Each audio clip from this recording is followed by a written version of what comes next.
बहुत प्रसन्नता हुई हमें एकदम से आपको देख कर, जैसे पता ऐसे उम्मीद नहीं थी कि सर आपके दर्शन भी हो सकते हैं कभी हमको। हम लोग कहीं बड़ा शहर में जाएंगे तो आप कहीं मिलेंगे शायद।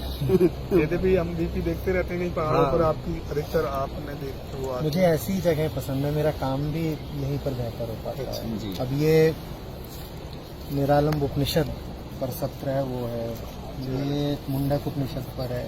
अच्छा, इन पे काम मुंबई में नहीं होगा ना। जी सत्य बात। तो इन पर काम तो यहाँ इनके किनारे ही हो सकता है। जी क्या हम रुके हुए हैं? यहाँ अभी अनुष्ठान चल रहा है, तो ये ठाकुर जी की विशेष कृपा है ना, जहाँ एक जैसे विचार वाले मिल जाए, एक विशेष कृपा ठाकुर जी की होती है। वरना जगह ऐसी है कि मैं यहाँ पहले आया नहीं था, मैं यहाँ कल ही पहली बार आया। तो कल संध्या समय आया था, फिर अच्छा लगा, तो मैं दोबारा आऊँगा। मैं आज और जल्दी आना चाहता था जी, थोड़ा धूप भी मिलती, फिर देर हो तो गई। माँ जी कहाँ ठहरे हुए हैं? मैं करता रहता हूँ अच्छा। भ्रमण, तो अभी ऋषिकेश में हाँ, थोड़ा रुका हुआ हूँ, अच्छा एक आध 2 दिन और हूँ, जी। और तत्पश्चात दिल्ली की ओर निकलूँगा। दिल्ली में करके होगा कोई कार्यक्रम लगातार चलते रहते हैं, कार्यक्रम। हमारा मार्गदर्शन करें महाराज जी, क्या आप पद्धतियों में चलें, हम कुछ करें, मतलब भविष्य में देश के लिए, अपनी आने वाली भविष्य में कुछ ऐसा करें कि करने की प्रतीक्षा करने की कोई ज़रूरत नहीं है। अगर मुझसे कुछ पूछ रहे हैं तो मैं ये कह रहा हूँ, जी, वर्तमान में ही आप जो कुछ कर रहे हैं हाँ, बस उसको शुद्ध करते चलिए, जी, क्योंकि भविष्य बड़ी दूर की बात हो जाती है ना। हाँ, हुँ? हाँ, तो अभी अनागत को किसने देखा है ना। अभी हम सब कुछ ना कुछ तो कर ही रहे हैं, जी महाराज, कुछ भी हो, हाँ। थोड़ा बहुत बड़ा सब कर रहे हैं। जो भी कर रहे हैं उसको शुद्ध करते चलिए, यही संदेश है मेरा। वही अपने हाथ में है, और आप अभी जो कर रहे हैं अगर आप उसको शुद्ध करते चले तो उससे अपने आप को एक और बेहतर उच्चतर भविष्य खुद ही तैयार होता रहता है। और भविष्य की प्रतीक्षा करेंगे तो फिर तो पता नहीं उसमें से क्या मिले क्या ना मिले। हाँ,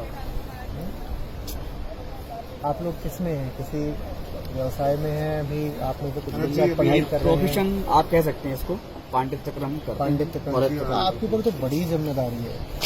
यही तो हमारे लिए समस्या भी है, और हमारे लिए गर्व की बात। समस्या ये है कि हम हर किसी से अपनी बात खुल के नहीं कह पाते।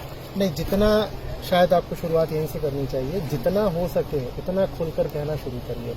देखिए आपके हाथ में तो शास्त्र है जी, अगर मैं सही समझ रहा हूँ तो संसार आप पे निर्भर करता है शास्त्रों के अर्थ के लिए, शास्त्रों के वाचन के लिए। तो आपके ऊपर तो सीधे सीधे कर्तव्य है कि जो सच्चाई है, जो सत्य है, जी, उसको मुखर होकर के कहें।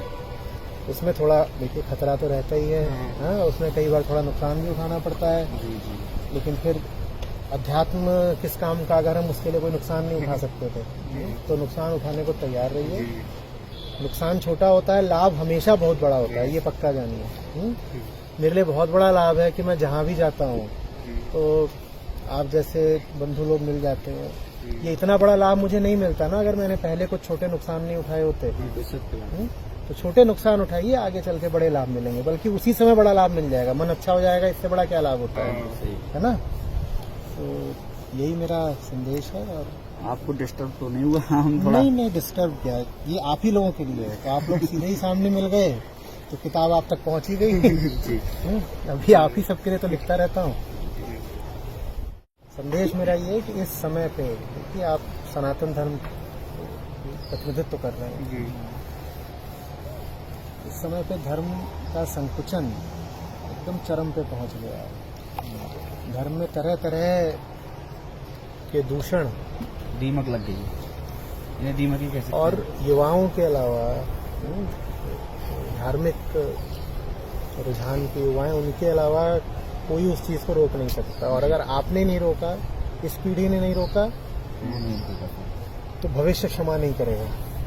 भविष्य से पहले हम स्वयं को नहीं क्षमा कर पाएंगे कि हमारे हाथ में था, हमने कुछ करा नहीं। आत्मग्लानि हो जाएगी। तो धर्म, शुद्ध धर्म का सही प्रचार एकदम प्रण प्राण से करिए, दिलो जान से करिए, यही संदेश है।